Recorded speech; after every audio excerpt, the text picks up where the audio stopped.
Welcome to the Queer Spirit Podcast. I'm your host, Nick Venegoni. Here we have conversations with artists, healers, and activists who enliven the LGBTQ communities and who empower our queer spirits to flourish.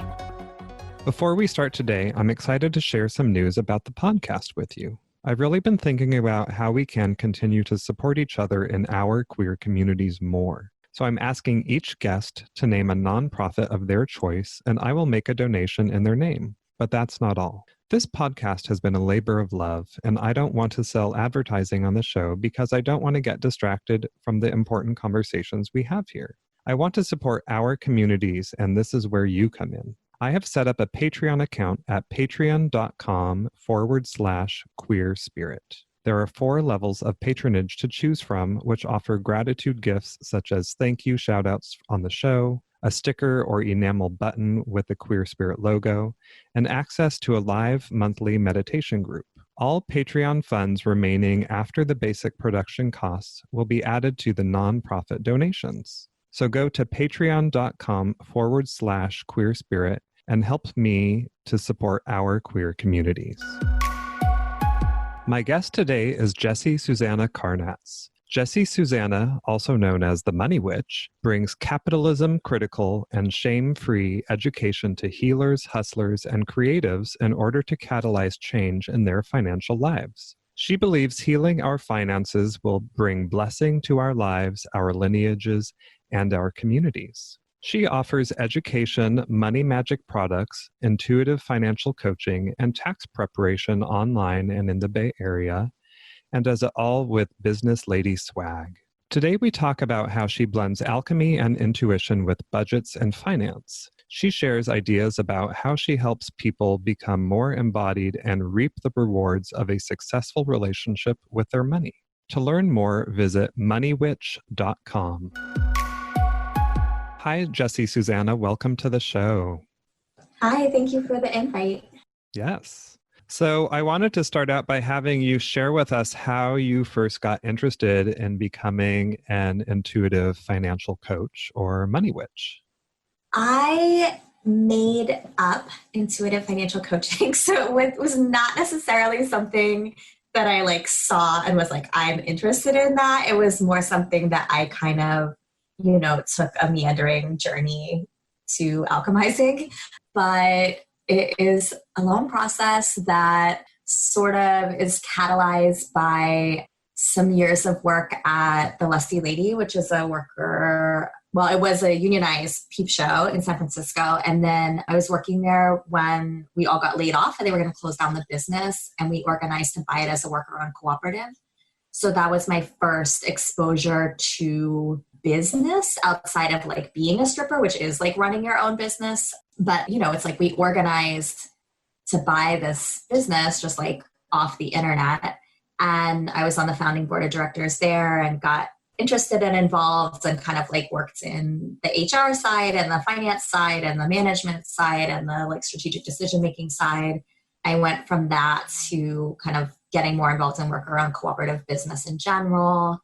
And then I started another business in 2008 with a friend from the worker co-op community where we wanted to provide financial services that had cultural competency for worker co-ops, because we're just okay, there's not a lot of people that are really what worker co-ops need is to make more money. And there's sort of an absence of financial services. So we started that. It blew up. We had a partnership falling out. I got sick I got pregnant and I got really sick and ended up kind of taking some years off, just here and there doing taxes and bookkeeping for a few different clients. And then in 2012, we were living in a big collective house in the Mission, and we got evicted. And in that eviction process, I also decided I wanted to get divorced. And that kind of just catalyzed a different journey for me in terms of needing to come back to work in some capacity. And I tried a couple different things. It was definitely a meandering journey, but the Money Witch business was something I started in that time period in 2013, and it just kind of took off. So I just sort of followed the yes, like went through the open doors as they came. And then I've ended up here 7 years later, just doing the same thing and keeping to like iterate as I go along. So I know that you weave a lot of practices of intuition and divination into your work with your practice. And I'm wondering, is that something that came after you started to do the business, or is that something that you've been working on for a while, like divination and intuition? That I would say the intuition, the sort of spiritual slant of it is a long time practice of mine. I grew up pretty actively religious in a Unitarian Universalist church, and I was like in youth group and like leadership in my whatever. And I had a lot of kind of like psychedelic revelations in kind of late high school, early college, and have gone through like lots of different iterations of, being involved in spiritual things. And then starting in like maybe 2005, I started a conversion to Judaism, and then I've been like pretty religious in that practice since then. So I've always been religious and spiritual, and that's always had like a mystic edge for me. I feel like I identify as a mystic.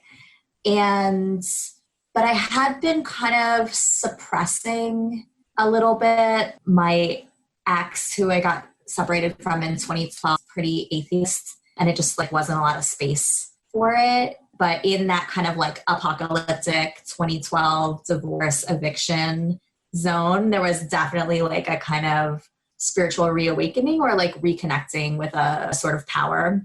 And, it's like out of that energy that it was born. So the intuitive part is not super structured. It's just a thing that I realized, like when I talk to people in a kind of coaching way, I just know a lot of things about what is at the core of the issue. And I have access to information. And sometimes I channel, like I feel like I channel a lot of information from spirit for people. Sometimes I'll channel information from like other, I can feel people's ancestors will talk to me in sessions, not all the time, but definitely like there's some definitely channeled information that comes through. And I've always sort of felt like when I go to see a practitioner, there's generally this feeling of, you've been placed in my life or in my path because you have some information for me. And so I definitely feel like I play that role for other people. Like if I've been placed in their path and they feel like they should have a session with me, like people will be like, I feel like I should have a session with you. And I'm like, that's probably true. Mm-hmm. Because if you feel that way, then I'm holding a piece of information for you. Like I'm the messenger. Yeah. And so how did you make the connection between marrying money and intuition together? I think it started, like the initial step was more like marrying money and psychology together, because when I had my other business and we were doing taxes and we were doing bookkeeping, I just sort of realized like, access to tools is one part, right? But like there are a lot of financial tools. A lot of times their tone is not accessible to people, but that's really more of like an emotional issue, right? Than a practical issue. But what I realized is like, even when people have the tools, or you go there once a month, like to an organization or a business and like do their bookkeeping and be like, okay, we need you to do X, Y, and Z. Or like, if you want to solve the problems that you're having, you need to do X, Y, and Z. They still don't do it. So I was like, why don't people do the stuff that they know they need to do to solve their problems?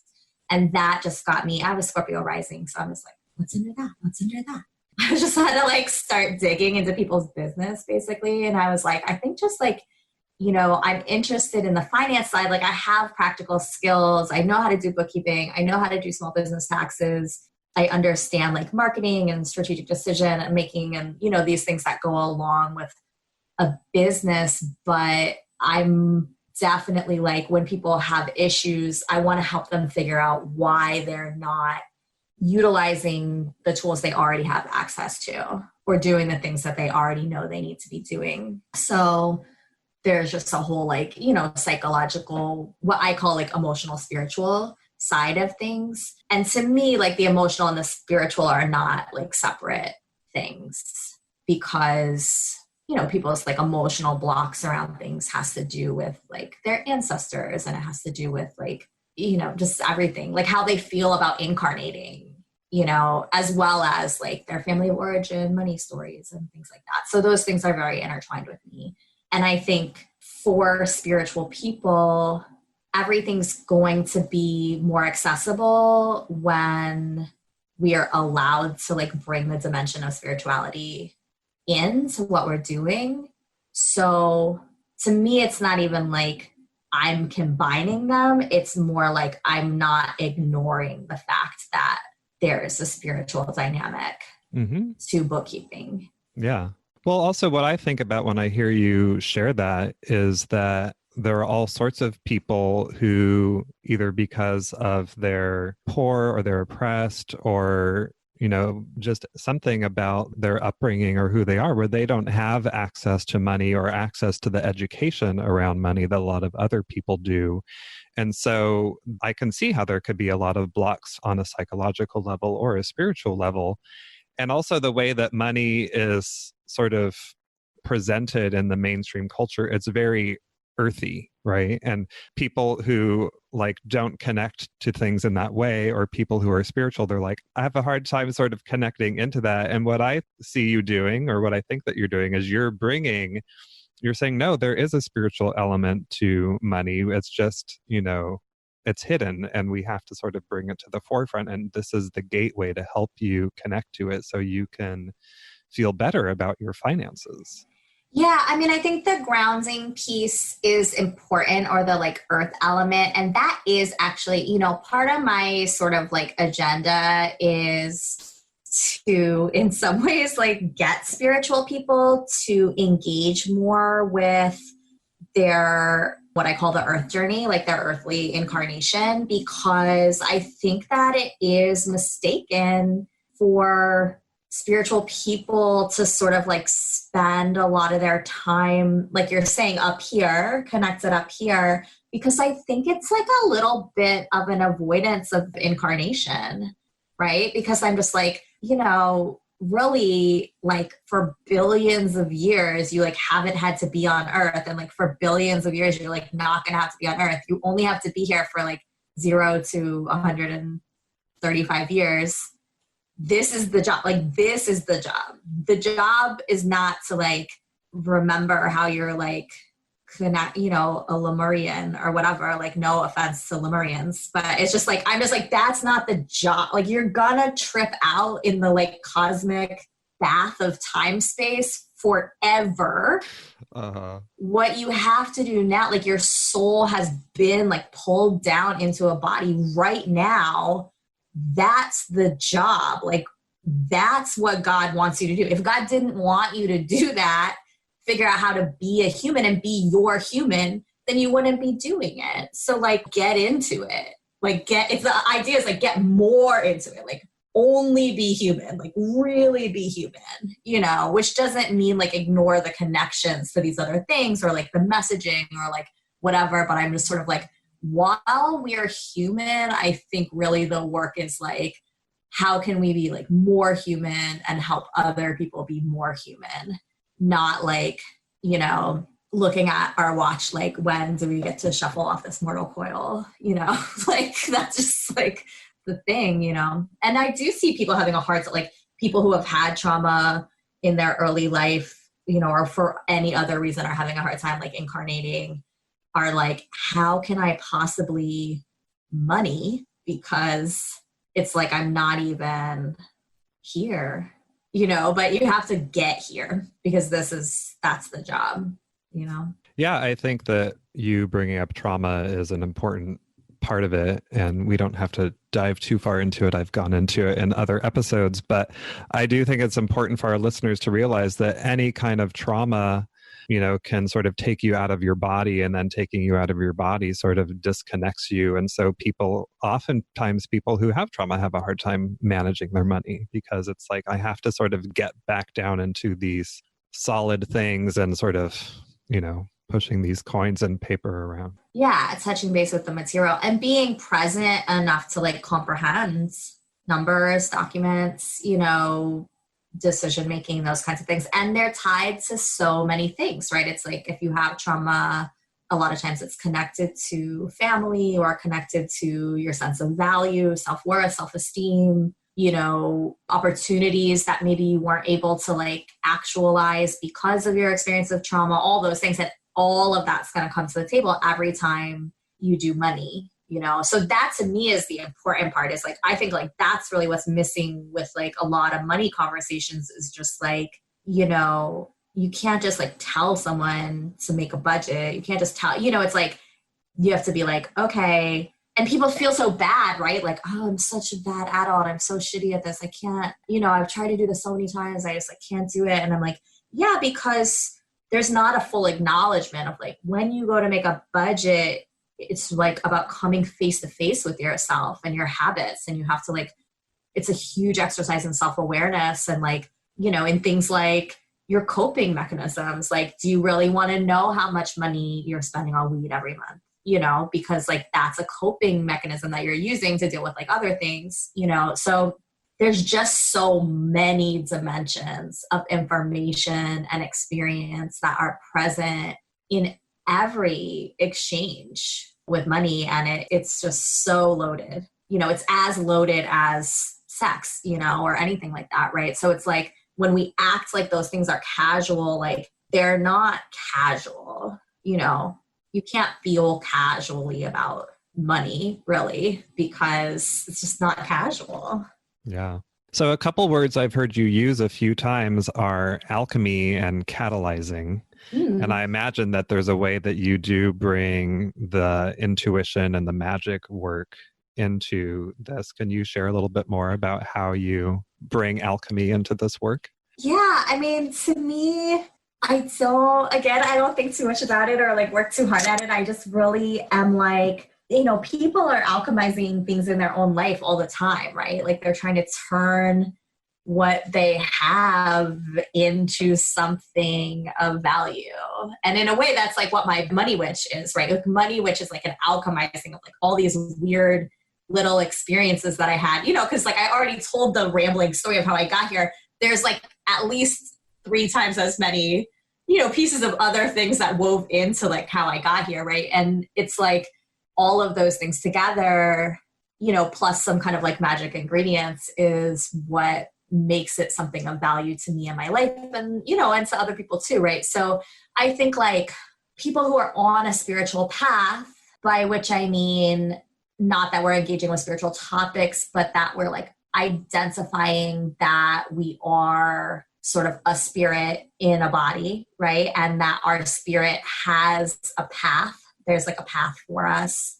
And we're kind of like following our path or following our journey or our spiritual, the evolution of our spirit through time, space. So people who are on that path are always kind of like gathering little bits and pieces. We're always like, people come from different archetypal like visions of it. For me, I feel very like connected to and identified with like a weaver archetype, so to me, I'm always kind of gathering threads and then sort of like weaving them in. And then eventually like these pictures come clear. And so I feel like a lot of times in a session with a client, I'm often able to like weave in some final threads for people so that they can maybe see a full picture from a bunch of things, from whatever their like basket of threads that they like brought in. They're like, I just have this tangled basket of threads. And I'm like, okay, well, let's like pull them apart and like, let me like weave in some stuff that I have here. And like, now we have this picture, right? And I think like there's something that just brings change. And for whatever reason, also like, it is like one of my priestess gifts is like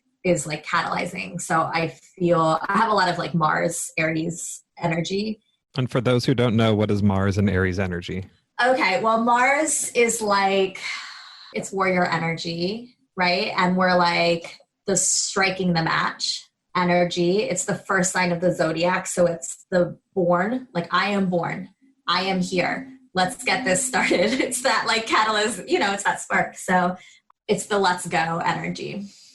And I just observed that it's true that energetically, like being in a session with me energetically just helps people shift something. So there's the level where I understand what's happening, and then there's the level in which I just know what's happening, but I don't understand it. So it's like we weave things apart. We talk about people's like practical issues, emotional issues, spiritual issues, and the way that those things like kind of interconnect, and we like make connections, and that often like helps people change or shift something. And then there's something that I don't totally understand, which is that like it's just part of my like priestess power to just inject a little bit of like shift energy into the people that I work with. Okay, great. And speaking of alchemy and, probably what people imagine when they think of alchemy is more of like, chemicals and minerals and substances, you also have some products that you offer that sort of help maybe catalyze in a more ritualistic way. Yeah, for sure. So I have a line of money magic products, and they're mostly based on like gem essences. So the way that essences work, for anyone who doesn't know, like a tincture works with like the physical part of a plant in order to like impact your physical body. And an essence works with like the vibrational energy of a plant or a crystal or, an animal or anything in order to impact and create change on your energetic body through kind of like aligning your energy body with the energy body of like, the ally that you're calling in through working with it. So I make 4 elixirs that are like have different crystal essences and some herbs in them. And they're for 4 different money situations. There's one called Debt Free. That's about like getting really aggressive and feeling empowered and facing debt. There's one called Family Money. That's about shifting ancestral money patterns. There's one called Make That Money, which is just kind of like a fast cash, like magnetization one. And there's one called Level Up, which is about kind of like getting a plan for yourself, which is like going to the next level, from a place of self-esteem and like initiating shift in your life. So there's those. There's an oil called Money is Sexually Attracted to Me. That's an anointing oil. It smells like jasmine and honey. There's a abundance spray that is like, it's really like an anti-scarcity spray, but in the naming process, I wanted to kind of like take it positive, but it's like just for kind of like when those feelings of scarcity, which I define the scarcity as being like, I'm not enough, there's not enough. So like those kinds of feelings, which can be about money, it can be about housing, it can be about dating, it can be about anything, right? So those feelings of sensation, working with those. And then I make a money magic tea that has like a green calcite crystal that charges all of the teas as well. Great. And then don't you have candles too? I don't right now. There's a candle collab that I did with somebody, but we've kind of put that on pause. And I used to I've sold candles that are made with other people, but right now we're on pause. But I definitely think a Money Witch candle is like in the works. There's a few products in the works for sure. And then you have a zine that's coming out soon about budgeting with the tarot. Can you share with us about that? For sure, yeah. I have one zine now already too. It's a money magic zine. So if you are interested in that kind of like magical and, part of things, magical, energetic part of things, it talks about like how to build a money altar and some different like rituals and just sort of like how to get that energy in to your life on the daily. And then my second zine should be out. It's like in the birth canal for real. Like just, it's been a long time coming, but it's called Be the Queen of Pentacles. And it's a zine about budgeting, but the Queen of Pentacles just like was really showing up to say like, she wanted to help those of us who are spiritually inclined, but maybe have a difficult time like getting down to the nuts and bolts of things with our money.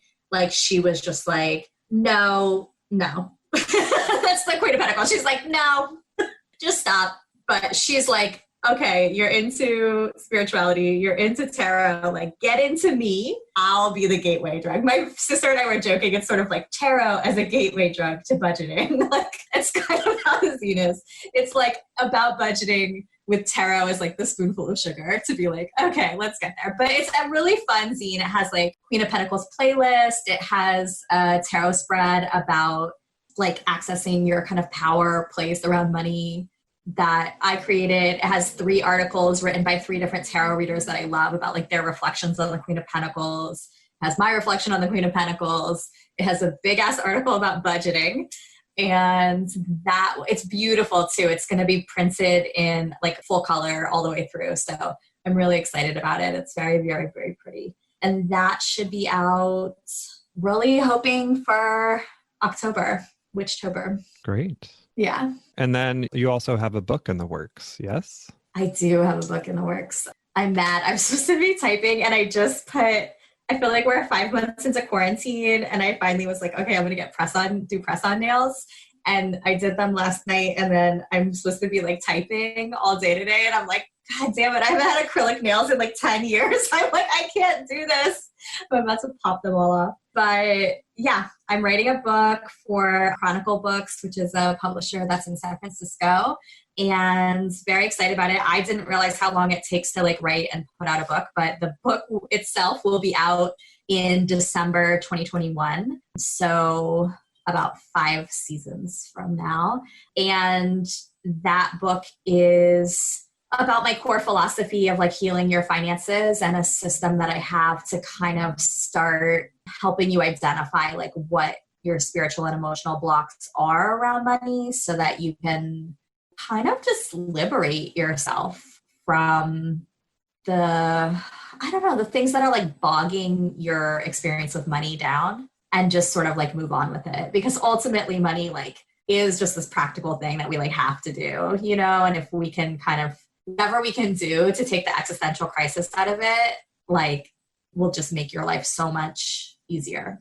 So, and to do that in a way that holds all the dimensions of like the emotion and like has respect for the emotional aspects, has respect for the spiritual aspects, has respect for the ancestral aspects, has respect for like anti-capitalist or capitalist-critical analysis, and says like you can have all of those things and still like not suffer in the realm of finances. And also that like there's a lot of other things to think about right now. Like we all need our energy, and to whatever extent our energy is being drained by our like struggles with money, you know, some of the things that make us struggle with money come from like systemic issues, and those things are not necessarily things we have like immediate control over, but saying like that's true, and also there are pieces of it that we do have control over, which is like our relationship to it, and let's like try to get our relationship to money as far along the healing process as possible so that it can stop like weighing us down so much. Mm-hmm.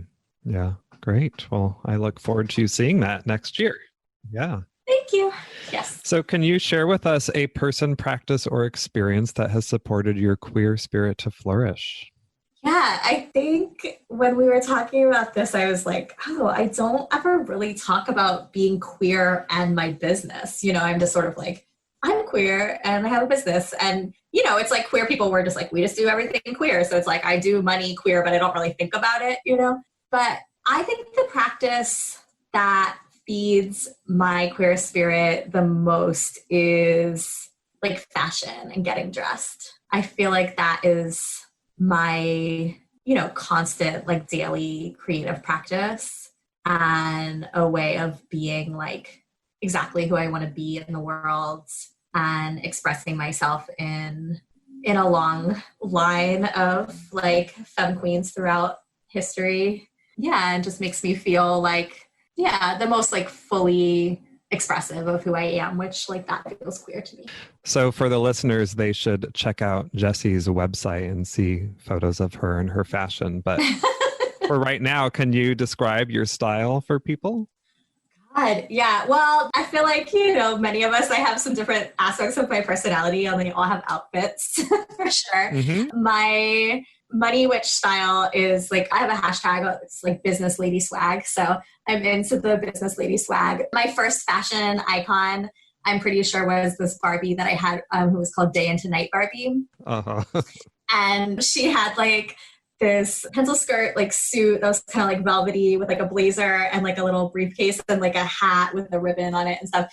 And then it's like you took off her hat and her briefcase and her blazer and she had like this bodysuit and you flipped her skirt around and then she had this like full kind of like evening gown look on. So I definitely like Day into Night Barbie remains kind of like an inspo. And I like to, so I do kind of like the business lady looks, but definitely like a lot of bold colors, like jewel tones.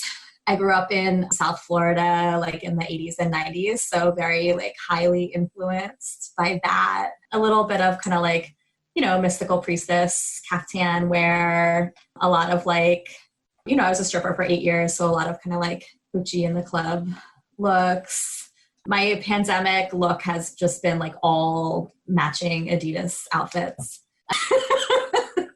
That's what I'm doing. I was like up leveling my like Adidas athleisure collection in the pandemic. But yeah, I think that a lot of vintage, like different eras, tons of jewelry, love jewelry, like glamour magic, definitely a thing. I'm not a like expensive hair and makeup person. So to me, it's like all about the clothes. Mm-hmm. Yeah. So can you share with people where they can find you and learn more about your work? Sure. You can go to my website. I would go to moneywitch.com. I'm transitioning. You can also go to healyourfinances.com, but I think within a year we'll be at moneywitch.com. So that's always a safe bet. Instagram is definitely the best place to find me. I'm at money.witch. And I have a YouTube channel. It's like youtube.com/moneywitch. I have a Twitter, but I barely touch it. But I would love to get excited about Twitter. So if people wanted to like start engaging me over there, maybe it would like drag my ass over there. Yeah, that's the places to find me. Great. Well, I will also have those links in the show notes so people can find them there. And thank you for being here and sharing about money, magic, and alchemy. Thank you. This was so fun. Do you feel lost or stuck? Or are you alone on your healing journey? If you're seeking guidance or support, I'm here to help. I offer online coaching and counseling for queer spiritual folks from all over. Schedule your free consultation with me now by going to queerhealingjourneys.com. I look forward to supporting you on your path. To find the resources we discussed today, find the show notes at thequeerspirit.com. And if you enjoyed the show, remember to subscribe, rate, and review on iTunes. This will help us reach and support more queer people all over. Thanks for listening, and see you next time.